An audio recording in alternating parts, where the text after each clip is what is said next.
Estábamos viendo a este Dios encarnado, a este Dios naciendo.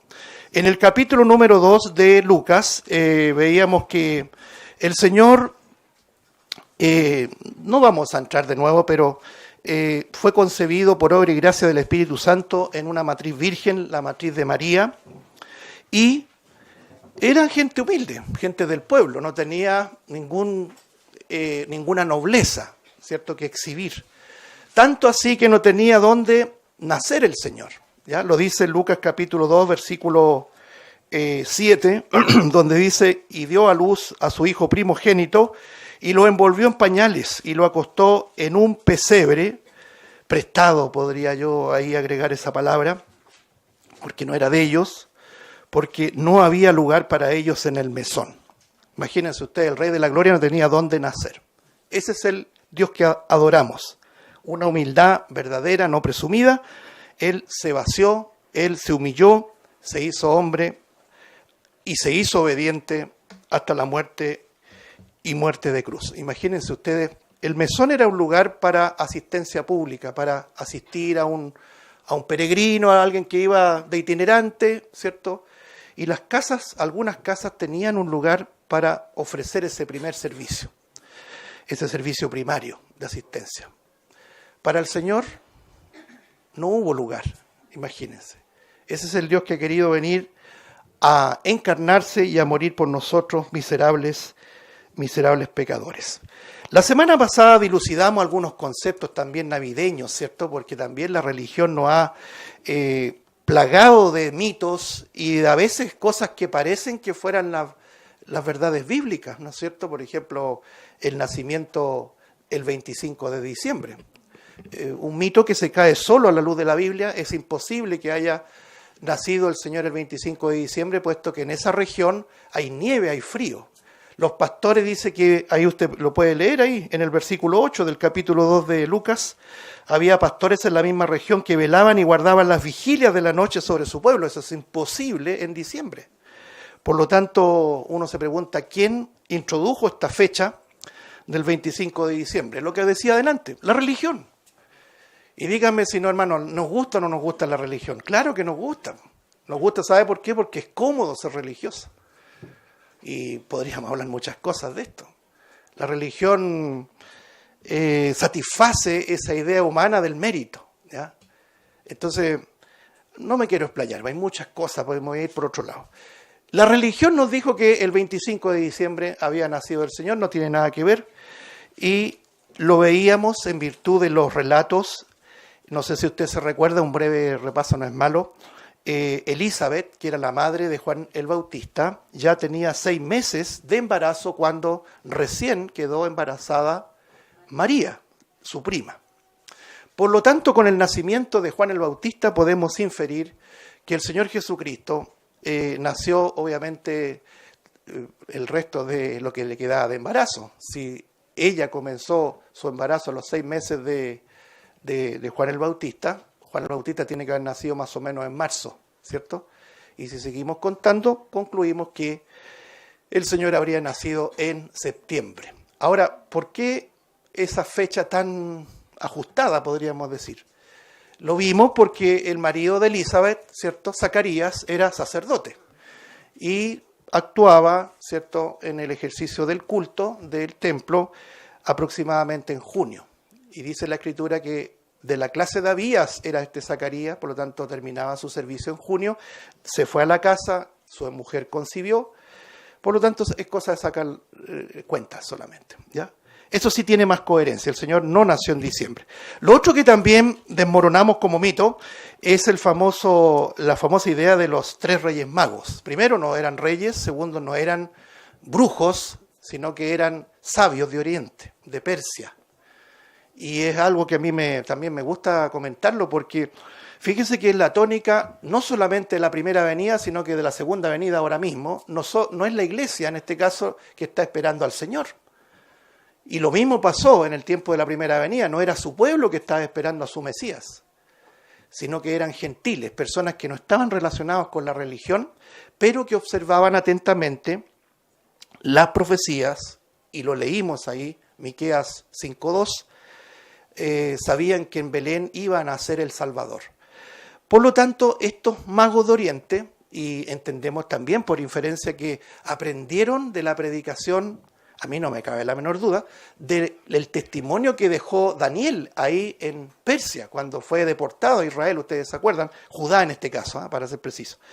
Y ese legado de Daniel obviamente quedó ahí, fue como una semilla, es como cuando usted le predica a alguien y usted nunca más ve a esa persona que le predica, pero quedó la semilla. Y la semilla algún día puede germinar en cualquier lugar. Así ocurrió con estos sabios de Oriente que observaban las profecías hebreas, imagínense la contradicción y la paradoja, un gentil, un persa, estudiando profecías bíblicas. Me parece insólito. Pero el Señor se glorifica en lo que no es. Eso siempre tenemos que entenderlo. Por lo tanto, ellos llegaron a Jerusalén buscando al Mesías. Pero desmitifiquemos nuevamente y recordemos, no eran 3 pelagatos. Era una comitiva, una multitud. Eso lo decía el profeta Isaías, la multitud de los camellos dromedarios, ¿no es cierto?, que traían presentes al Salvador de Israel. Entonces, claro, no era imposible que 3 personas pudieran tener un impacto en Jerusalén, y menos el rey Herodes iba a salir de su palacio a atender 3 personas. O sea, por testimonio bíblico y por lógica, ¿cierto?, entendemos que era una comitiva. Y ellos no llegaron al pesebre, también lo leímos, sino que llegaron ya cuando el Señor ya estaba crecidito, por decir así, y llegaron a ofrecerles presentes, oro, incienso y mirra. Eso sí que tiene una simbología, no lo vamos a ver hoy día, pero tiene que ver con lo que significa Cristo. Oro por su realeza, porque el que nació es el Rey de Israel. Porque el Señor es Rey de Reyes, dice la Escritura, y Señor de Señores. Incienso por su rol de sacerdote. Las oraciones siempre son relacionadas con el incienso. No vamos a buscar los pasajes ahora. Y mirra, ¿quién se acuerda de eso? Por su padecimiento. La mirra era precisamente usada para mitigar el dolor. Por lo tanto, varias cosas, como se dice en Chile, matamos varios pájaros de un tiro, observando las Escrituras y vamos respondiendo, ¿quién es Dios? ¿Se fija? No sé si se entiende. Permítame un paréntesis. Una vez un hermano me decía, aquí solamente se estudia la Biblia. ¿Y qué podemos hacer? Claro, porque nosotros tenemos arraigado el concepto de que la iglesia se debe reunir a estudiar la Biblia, sí, pero también tenemos que tener reunión de adoración. Y la pregunta es, ¿qué es adoración? Esa es la gran pregunta. Para la iglesia adoración es música, ¿cierto?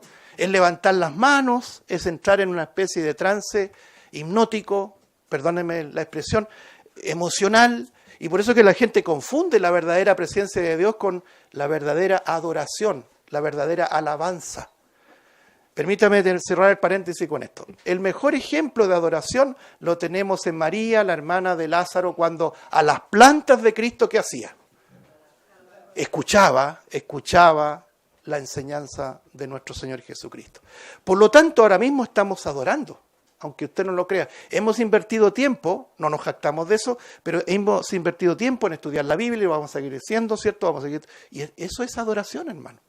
Yo creo que vamos en contra de una corriente que nos ha religiosamente enseñado que adoración es cantar, emocionarse y salir llorando y después decirle al lado, ¿sentiste la presencia del Señor? Sí, la sentí. No, usted no sintió la presencia del Señor, usted se emocionó. Esa es la verdad. Eso es lo que sustituye el crecimiento, la madurez que solamente lo da el estudio de la palabra de Dios. Y en eso debemos invertir tiempo, de aquí hasta que el Señor nos lleve. Muy bien, entonces, el día de hoy, hermanos, vamos a avanzar con este Emanuel encarnado, ya nacido, ¿cierto? Ya visitado por estos magos de Oriente, que seguían las profecías bíblicas. Vemos el cumplimiento de profecías de 700 años antes de Cristo. Y vemos aquí mismo en Lucas, a ver si me ayudan, Lucas capítulo número 2. Hay un pasaje que me cuesta sintetizarlo, hermano, estuve estudiándolo, pero me cuesta sintetizarlo y el reloj avanza, pero veamos hasta dónde llegamos. Capítulo número 2 de Lucas, por favor, versículo 21. Dice así, cumplidos los 8 días para circuncidar al niño le pusieron por nombre Jesús, el cual le había sido puesto por el ángel antes que fuese concebido. Bueno, ya lo sabemos, ¿cierto? La palabra Jesús, el nombre Jesús, viene de Josué en hebreo, que significa, dice llanamente, Salvador. Jehová salva, eso significa. Eso se cumplió. Pero quiero comentar un poquito esto de los 8 días para circuncidar al niño. Aquí aparece la doctrina de la circuncisión. Una doctrina exclusivamente para un pueblo específico que se llama Israel. Nosotros no podríamos aplicar de ninguna manera, ni siquiera espiritualizar la doctrina de la circuncisión en la iglesia gentil que somos nosotros. ¿Qué significa gentil? Los que no somos judíos. Pero el Señor fue judío. ¿De qué tribu fue el Señor? De la tribu de Judá. Y como parte de un pueblo hebreo, ¿cierto?, tenía que cumplir toda la ley. Y al 8º día, según la ley, debía ser circuncidado. ¿Qué significa? Que se le cortaba el prepucio de su miembro viril, porque eso es lo que Dios estableció, incluso desde Abraham, Génesis 17, cuando la muestra de santificación iba a ser, ¿no es cierto?, en el varón de cada familia. Es decir, la circuncisión es una muestra corporal, externa de santificación. El día de hoy, hermano, nosotros no tenemos que tener ninguna muestra externa. Nada de eso es lo que vale. Pablo llega a decir, ni la circuncisión ni la incircuncisión vale nada, sino que la nueva creación en Cristo. Eso es lo que vale.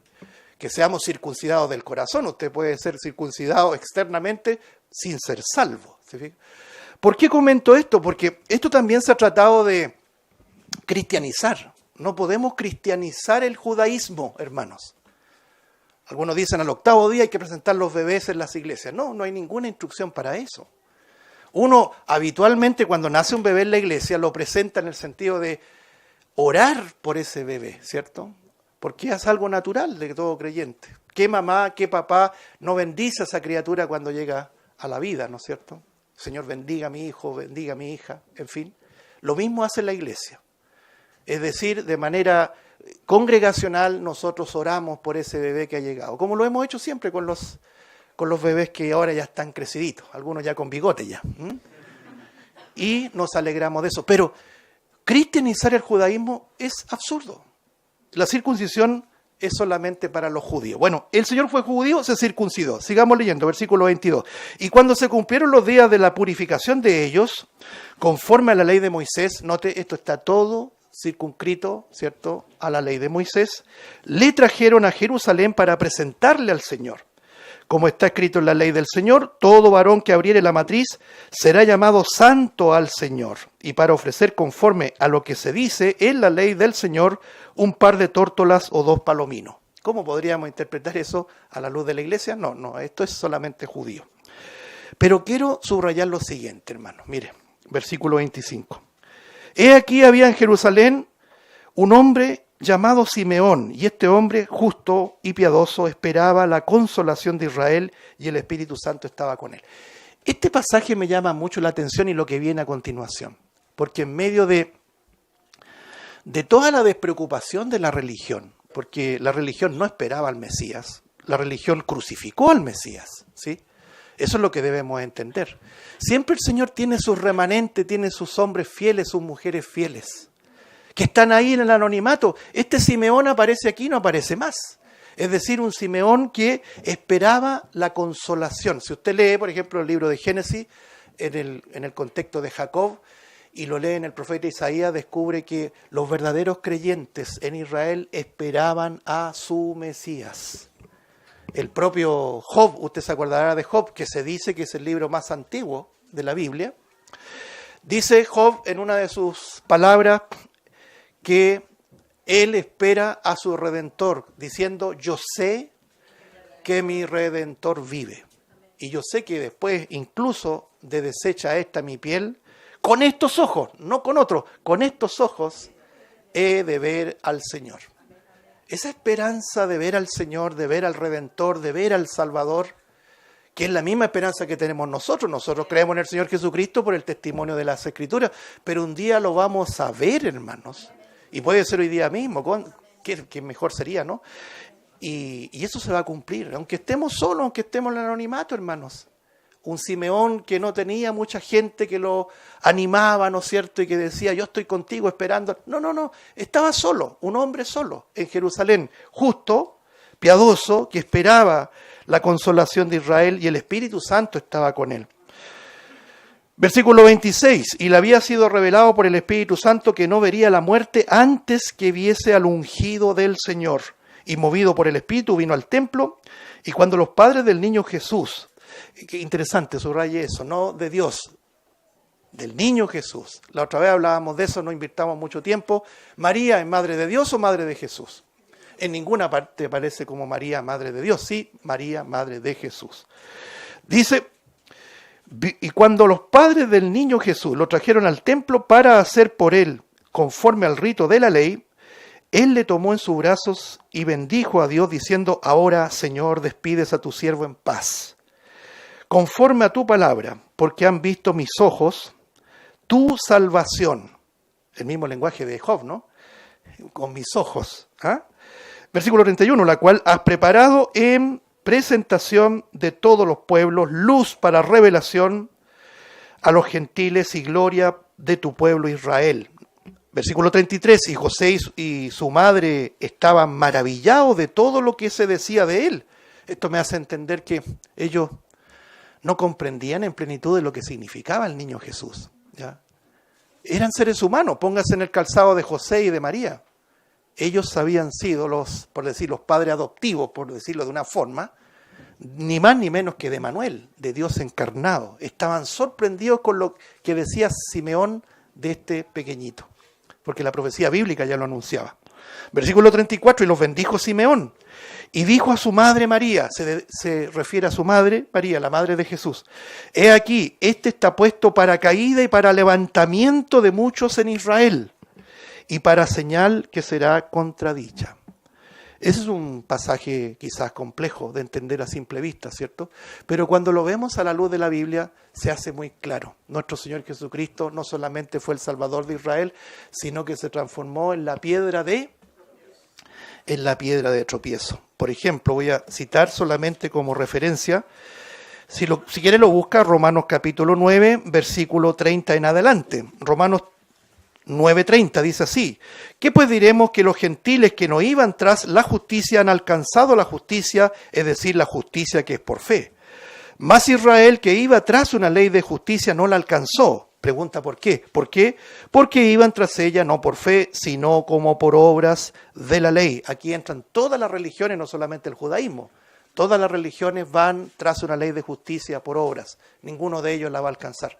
Ahí estuvimos en otro tiempo. ¿Cuántos de nosotros fuimos católicos? ¿O cuántos de nosotros fuimos evangélicos? Y los evangélicos también es una religión, hermanos, hay que decirlo. Sigamos leyendo. Versículo 32. ¿Por qué? Porque iban tras ella no por fe, sino como por obras de la ley. Y aquí dice, pues tropezaron en la piedra de tropiezo, como está escrito, y aquí pongo en Sión piedra de tropiezo y roca de caída, aquí está citando el Antiguo Testamento, y el que creyere en él no será avergonzado. ¿Quiénes tropiezan en este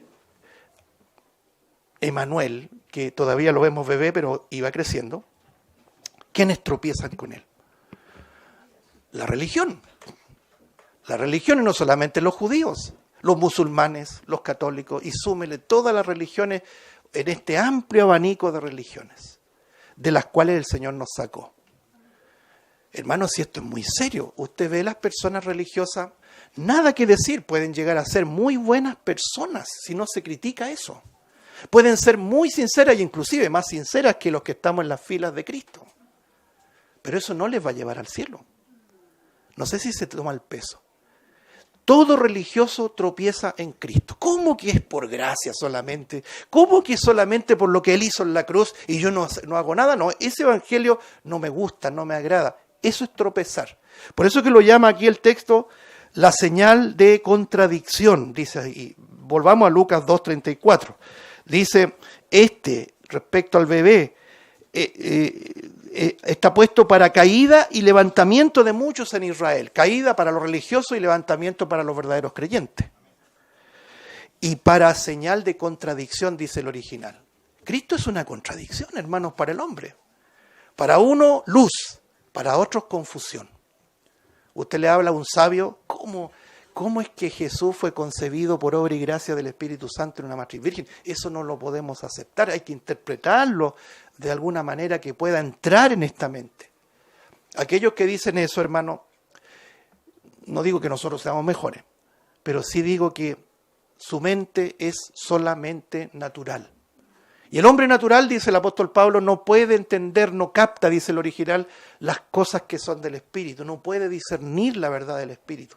Nosotros creemos así sin ninguna complejidad de que María fue concebida, ¿cierto? O sea, Cristo concibió en el vientre de María al Señor Jesucristo por obra y gracia, por un milagro del Espíritu Santo.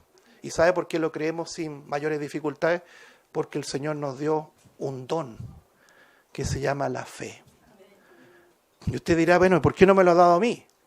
Bueno, aquí no vamos a entrar en el tema de la elección soberana, pero el soberano es Dios, hermano.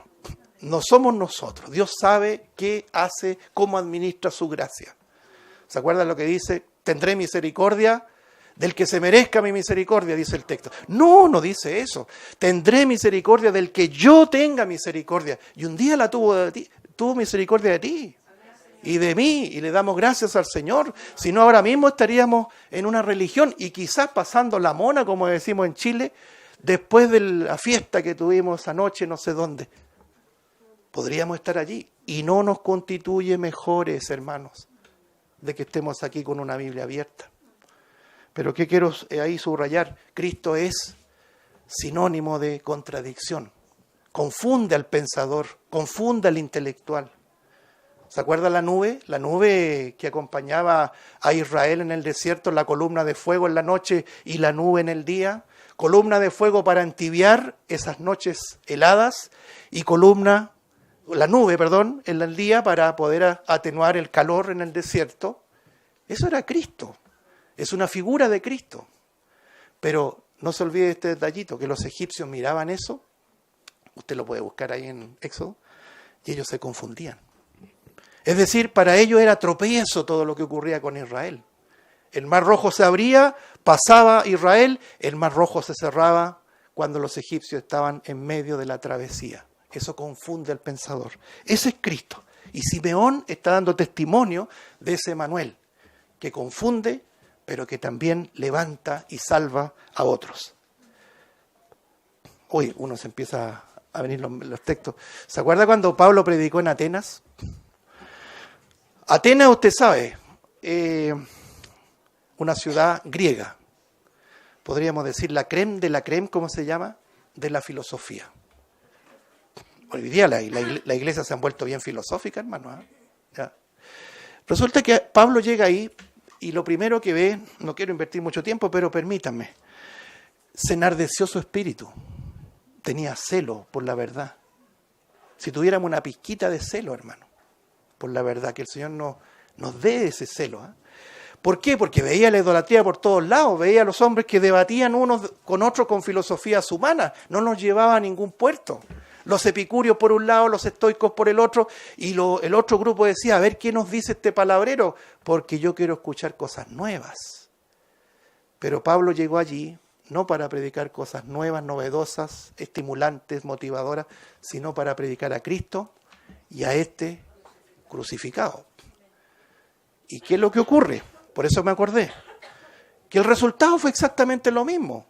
Algunos le dijeron, no quiero saber nada, otros le dijeron, otro día te escucharé. Es como cuando alguien diplomáticamente, y cuántos hemos escuchado que a veces nos visitan, uy, qué bonito, y no vuelven más. ¿Por qué? Porque no les pareció hablar de Cristo y solo de Cristo.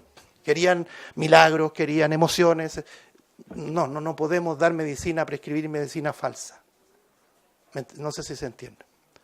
Otros le dijeron, después te hablamos, pero ocurre la tónica. Y esa es la esperanza que nos mueve, que algunos creyeron. Como un tal Dionisio, ¿se acuerda? Capítulo 17, bien digo, de Hechos. Una tal Dámaris se convirtieron. Es decir, Cristo, confusión, repudio, pero también salvación. Volvamos a Lucas capítulo 2, hermanos, versículo 35. Y una espada traspasará tu misma alma. ¿A quién le está hablando Simeón? A María, muy bien. Para que sean revelados los pensamientos de muchos corazones. Es decir, el dolor que iba a vivir María, la madre. Imagínense, aquí hay madres. ¿Con qué dolor podría soportar o atravesar un trance una madre que pierde a su hijo? Un dolor. El padre también, por supuesto, pero no hay como el dolor de una madre. Simeón le está anunciando que iba a ser traspasada de dolor. Pero era necesario para que se revelara los pensamientos de muchos corazones, porque la palabra de Dios, la obra de Cristo, revela todas las cosas. La justicia de Dios, la claridad del Evangelio, revela todas las cosas.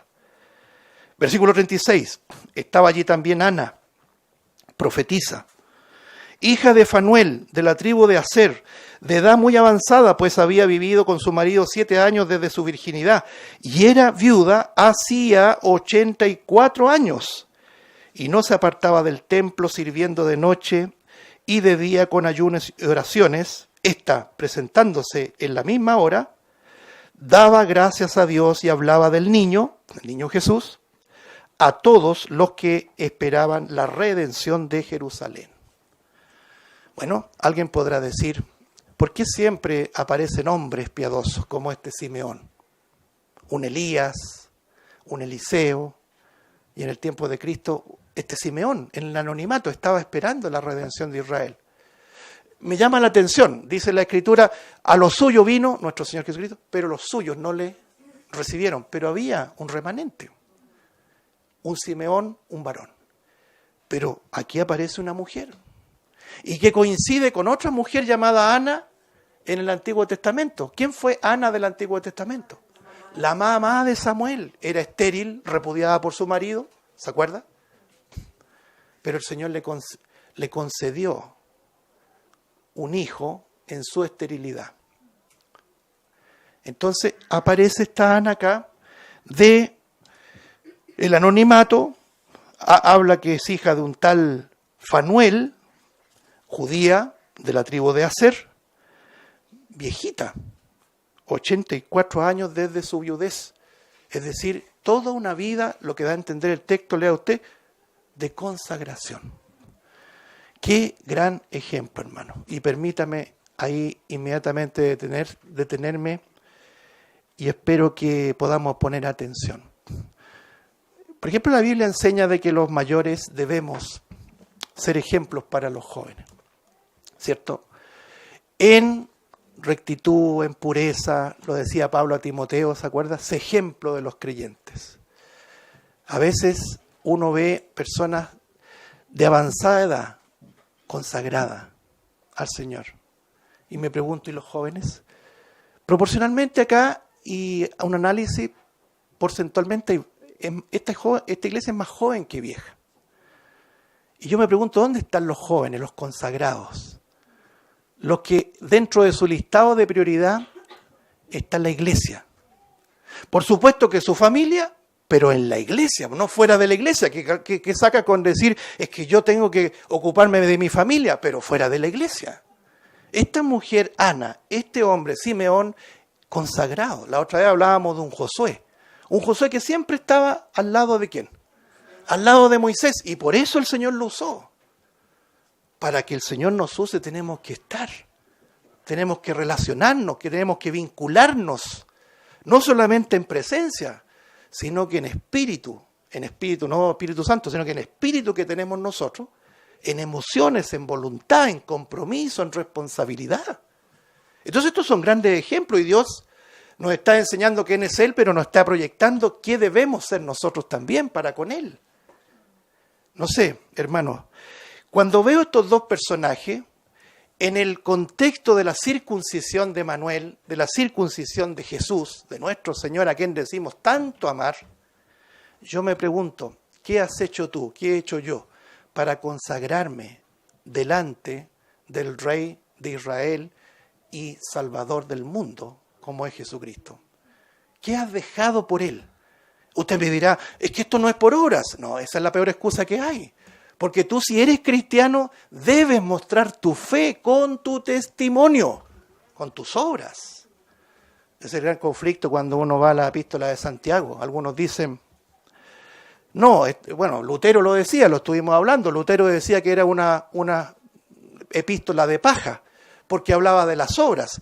Pero es que Lutero, con toda su erudición, no logró entender que ahí lo que está diciendo Santiago, yo no soy nadie para corregir a Lutero, pero lea el texto y usted también se va a transformar en un opositor a lo que decía Lutero, porque ahí lo que está diciendo no es que la salvación es por obras, sino que la salvación verdadera de un verdadero creyente se manifiesta, se evidencia con obras. ¿Qué obras? De caridad, ir a dar comida a los viejitos. No, de obediencia.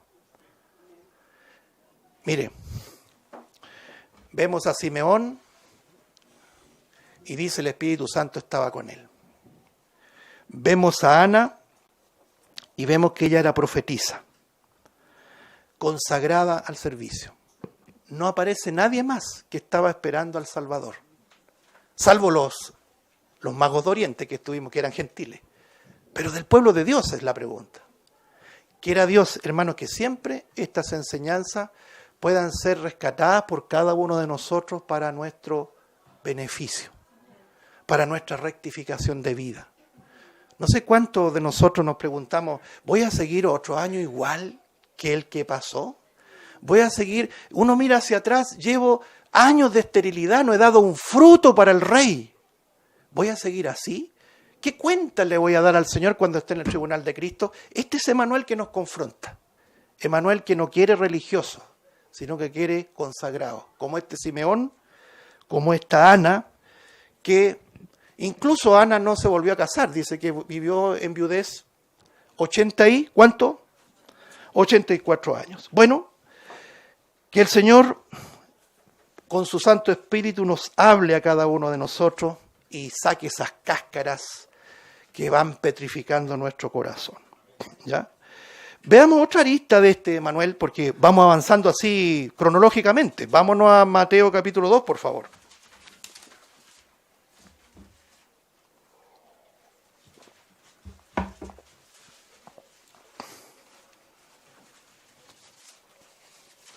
Resulta que el Señor nace en el anonimato, y en el anonimato estaban estos dos siervos, un hombre y una mujer que ya leímos, Simeón y Ana, que esperaban en la redención de Israel.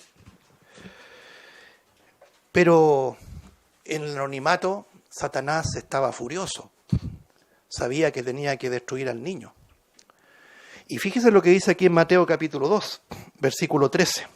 Después que partieron ellos, se refiere a los magos de Oriente, estamos en el texto, ¿cierto? Mateo 2:13.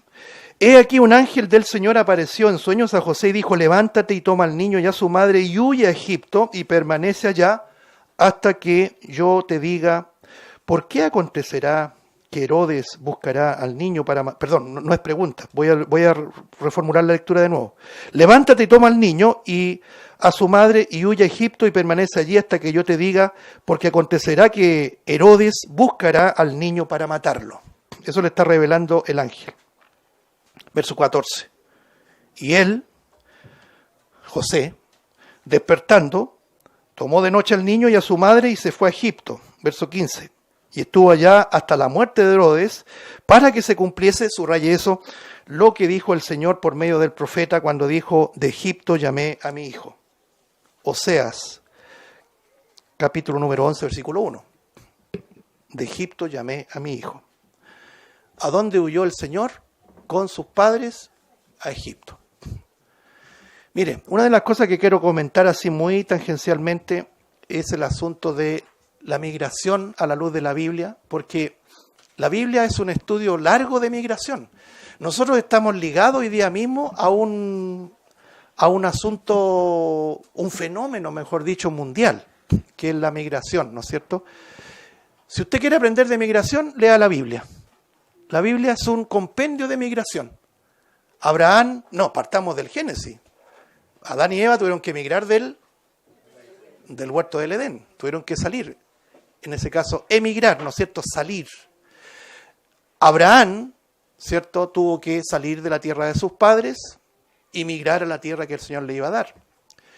Vamos viendo varios episodios, no vamos a relatarlos todos. Cuando José fue vendido por la envidia de sus hermanos, ¿se acuerdan? Le tenían envidia, ¿por qué? Porque José era más amado que los otros hermanos. Jacob amaba más a José, le regaló esa túnica de colores y esa parcialidad fue una bomba en los hermanos. Uno pregunta, ¿qué miserables somos nosotros, hermanos? ¿Cómo entre hermanos puede haber envidia? Y las hay. Y uno puede decir, pero eso pasa en las familias que no son creyentes. No, ojalá fuera así. En las familias de creyentes también ocurre ese tipo de cosas.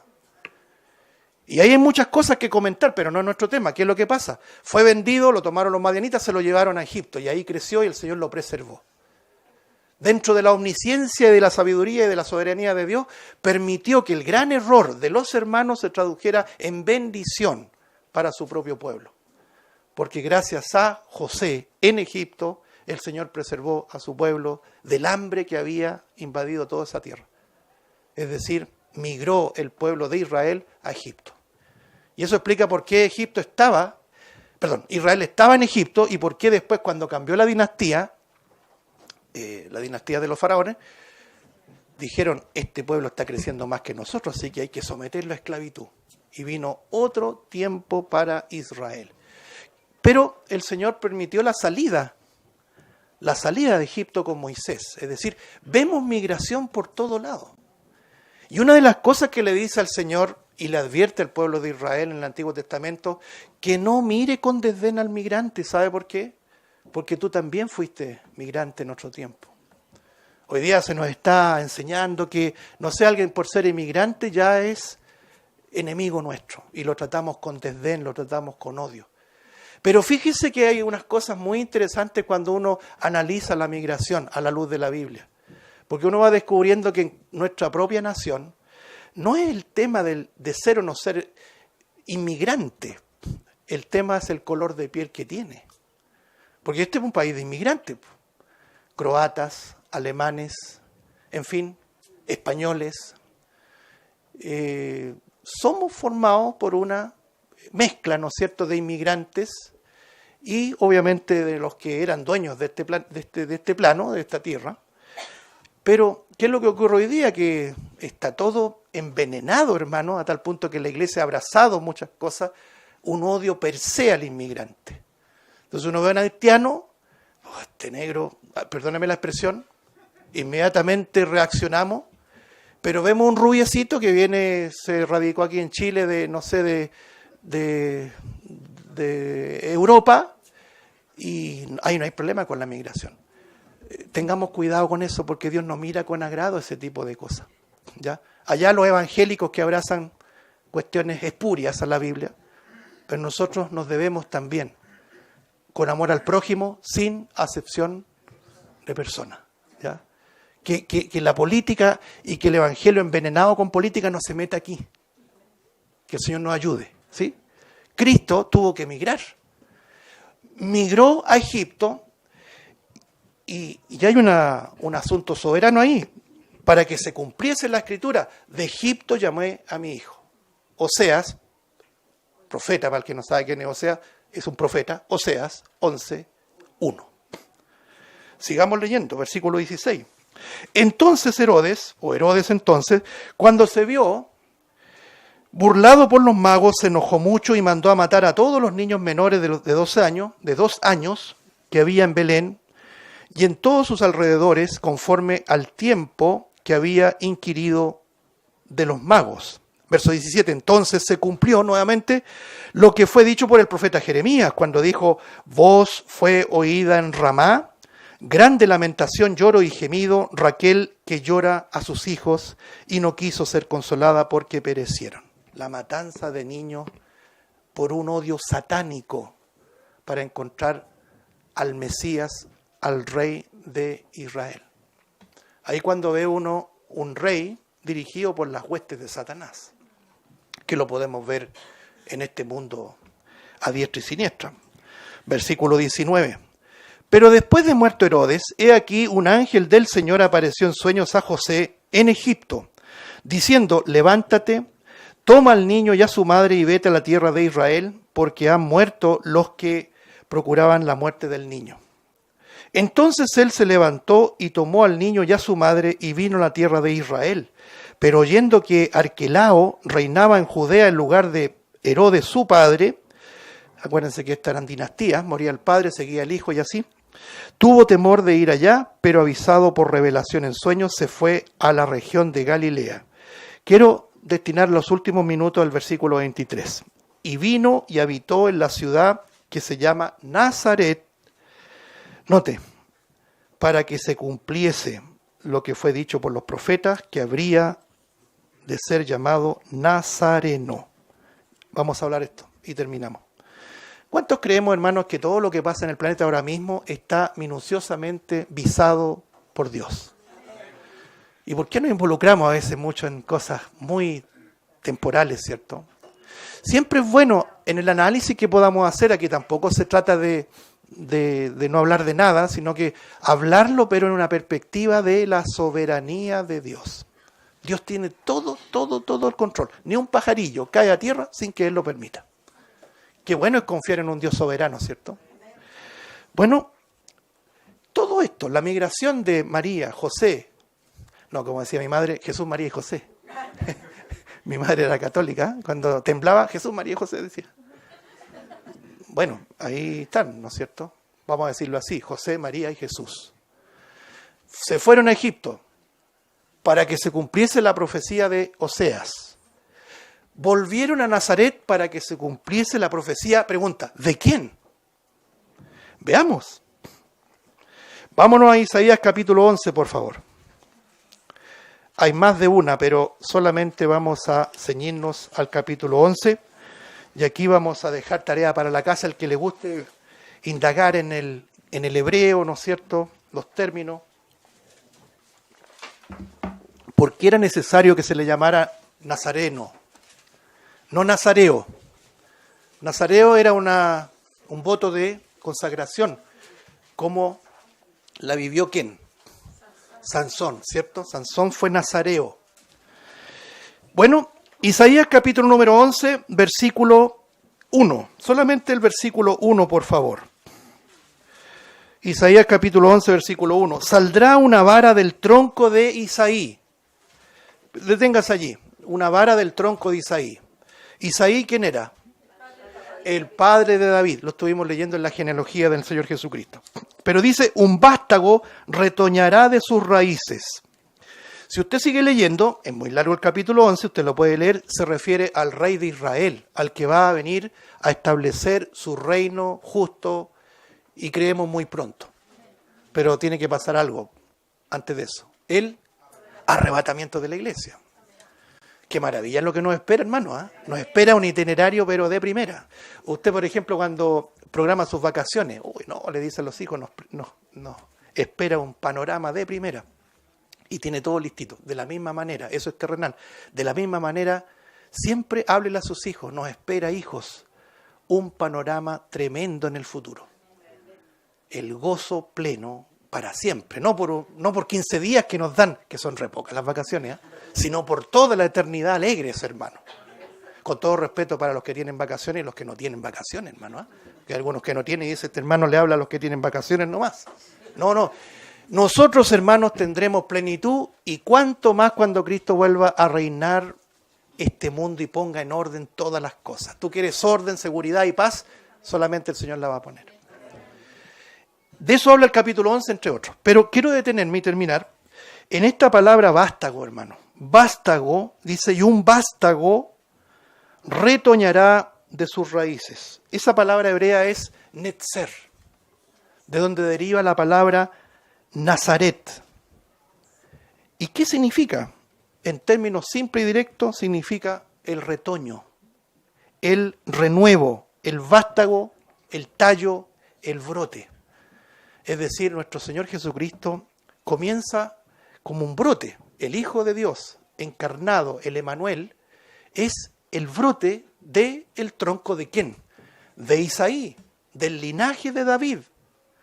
Por lo tanto, cuando llega a Nazaret se cumple aquello ¿Quiénes lo entendían? Solamente los que conocían el lenguaje. Es decir, este es el brote, este es el tallo.